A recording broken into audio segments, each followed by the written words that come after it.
अस्सलाम वालेकुम, कैसे हो दोस्त? उम्मीद करता हूँ सब जैसे होंगे। दोस्तों मैं मोहम्मद खलील इराका की कान से बात कर रहा हूँ। ये अल्हम्दुलिल्लाह ये 4 पट्ठे और एक बकरा जा रहा है आरब भाई के पास। लो दोस्तों ने उसने ऑनलाइन पैसे भिजवाते अल्हम्दुलिल्लाह कार। हाँ आरब भाई चेक कर लें, ये बकरा है और ये पट्ठे हाँ चेक कर ले खड़ा। ये माशाल्लाह राजनपुरी पट्ठे लिए खूबसूरत। ये देखिए कान छोड़ा वाला दो। हाँ अरे भाई चेक कर ले, खड़ा खड़ा आराम नाल। हाँ ये 1 नंबर बकरा जा रहा है भाई, चेक कर लें। ये मछला राजनपुरी लिए है। खड़वटे खा लेना तू हटवाए। और 2 नंबर पे ये सिंग वाली पर जारी जो चेक नाल थी भाई। ये 2 नंबर पर जा रही है और ये 3 नंबर जा रही है। चेक कर लें भाई, ये राजनपुरी माशाल्लाह लिए हैं। गणदा से इतना पर हुआ है पे नहीं गर्मी की नुमार वैसे ना खड़वा है।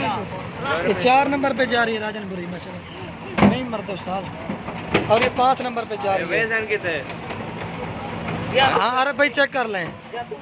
दोस्त ने उसने ऑनलाइन पैसे भिजवा दिए थे। ये अल्हम्दुलिल्लाह कार का तरीका होता है। काफ़ी सारे दोस्त कहते हैं आपको पैसे भेज दे मार है कि अल्हम्दुलिल्लाह आप कार को करेंगे। अब गाड़ी का नंबर दिखाते होता है। ये होता है अल्हम्दुलिल्लाह कार को करते।